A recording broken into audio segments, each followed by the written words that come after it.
Okay, so here I want to highlight for this example. This question asks you from FCC to BCC. What if the question asks you from BCC to FCC? What is your answer if the question asks you what happened to the volume? FCC to BCC, it expands. If the question flip a little bit, it asks you BCC to FCC, you will get negative. Negative means in string, in reduce in volume. Yeah. And here it asks you about the atomic volume. Atomic volume, assume no changes in atomic volume means there's no changes in R.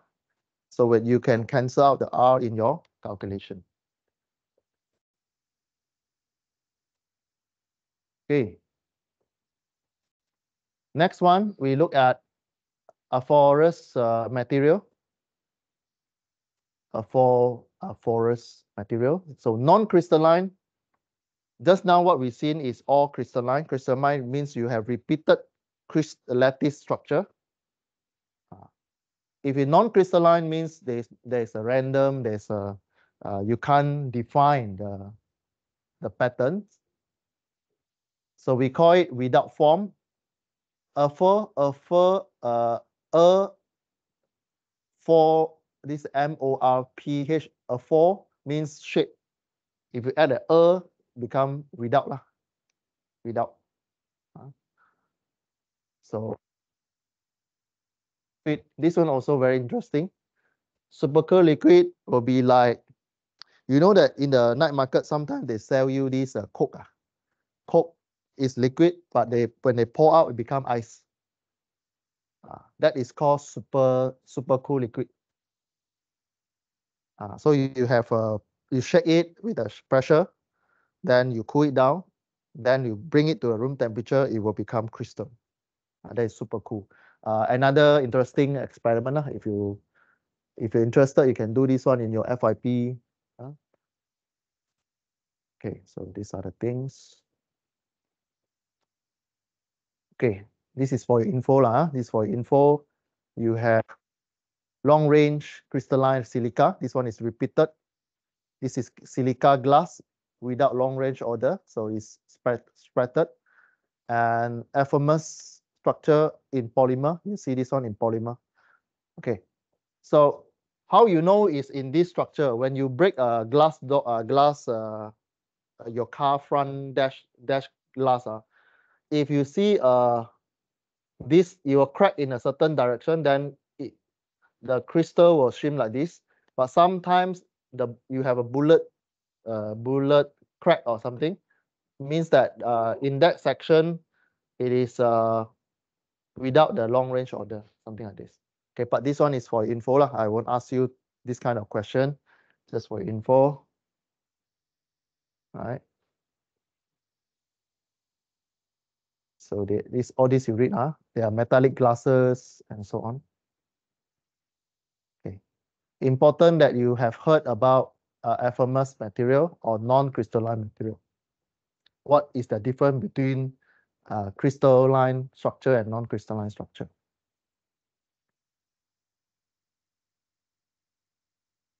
So the rest is just how you test the material. Some of the equipment we don't have in our campus. For example, X-ray. This one is the X-ray tube. How we examine the lattice plane. It's just a setup lah. It's set up. So you have a sample here. So there's a emission of X-ray. Then it will refract. You have a receiver over here. So by the signal, then you transform into graph form. So you will see this spike lah. See spike. So how you get this spike? You have learned before in chapter 1 or chapter 2. Energy equal to F lambda something. We use that equation to find the lambda wavelength. Okay. The unit is A 0 is an atomic, is put in the like atomic lattice things lah. So they put A and there's a circle on top of the A. This is a relative intensity, means how many frequency that it keep receiving in that wavelength. So you plot, For example, this one got spike. So means in the wavelength around 0. How many? 0.6, maybe 0.7, 0.7 something. You keep repeating, you keep receiving wavelength signal in the experiment. So the intensity is there, means you keep receiving that signal. So you register, transform into the form, or you can see this side is frequency. How many sample keep receiving this signal? Okay, then they compare with the standard chart in the archive in the database. They'll compare this wavelength with this material. Then they'll tell you what is that material. 10 years, 20 years ago, you need to flip textbook to compare the spike. But nowadays, you don't need. You straight away ask the computer to do comparison for you. Okay. So this one is just for your info lah. I won't ask you how to get the energy. This one you learn about the level 1, level 2, level 3, level 4, SPDF, all these things. So the energy here is because the change of energy. Okay. So you have something like this when you calculate lah. Okay. So for this module, I not intend to ask you these X-ray things, but just for your info lah. Just for your info, there's a way to calculate the material. So you have, like, for example, A and B, what is the difference? A is ideal case, means there is no sample there. When you have no sample, you have perfect diffraction. So what you coming in equal to what coming out, no diffraction. So if there's something on the sample plate there, when you have, they call it incident, means you shoot the X-ray, then when they reflect something, absorb phase structure, crystal structure, you hit, you reflect, like the glass. So you reflect, then the change of angle will change already. So for example, coming in, you have an angle, but come out already, it increase. So there is a change of angle there. You convert the angle, become some formula lah. So this one, if you're interested, you can read lah. So there are some formula that can calculate by using trigonometry here and there. Okay. Again, I not intend to ask you this information. Okay. Because this semester I intend to ask you about HCP.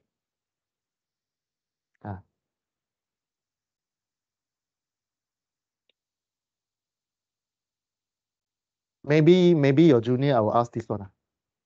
The next batch I will ask about this one. Okay. So there's an equation to calculate the lambda for that one. The distance. Then you use the lambda to compare to a list. What is that material? Okay. It's called Bragg law. Bragg law. For your batch again, I won't ask you this question. Just for your info. Okay. So you see, your junior will see something like this.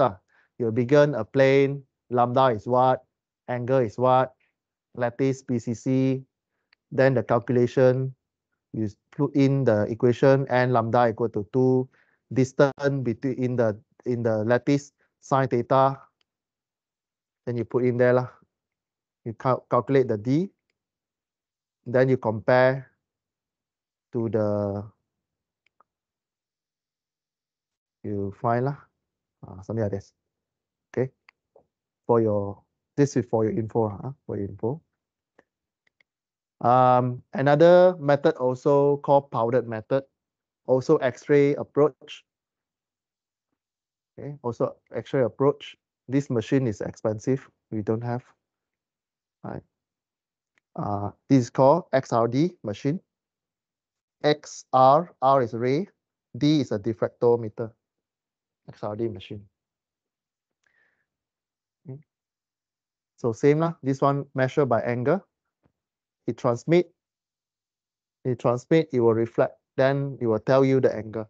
The data will look something like this.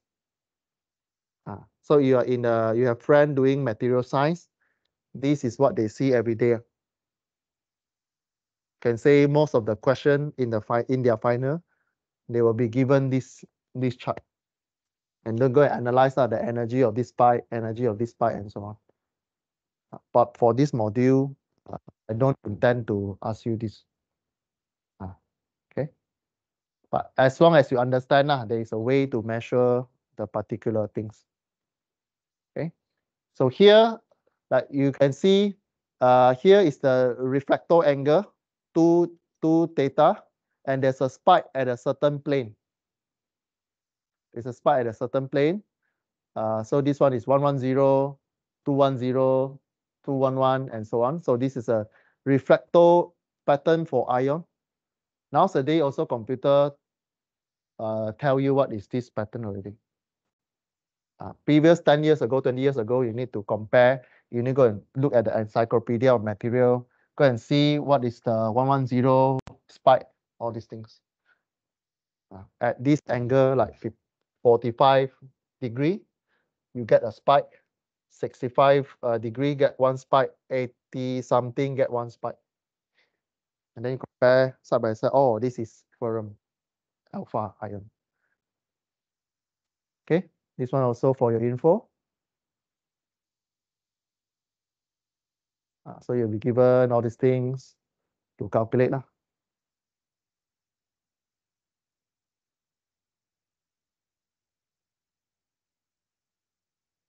This one for your info. Quite lengthy. Quite lengthy.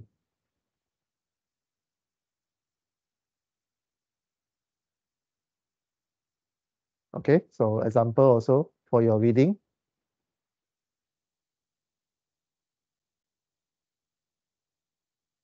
After you calculate, you can identify the element and so on. Okay. So these are the problems that you can see. Right? Okay. These are the questions that you can practice. Problems. Okay.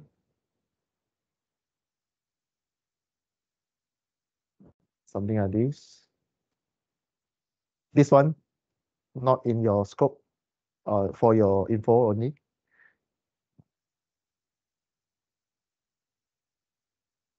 Okay, with this we conclude chapter 3.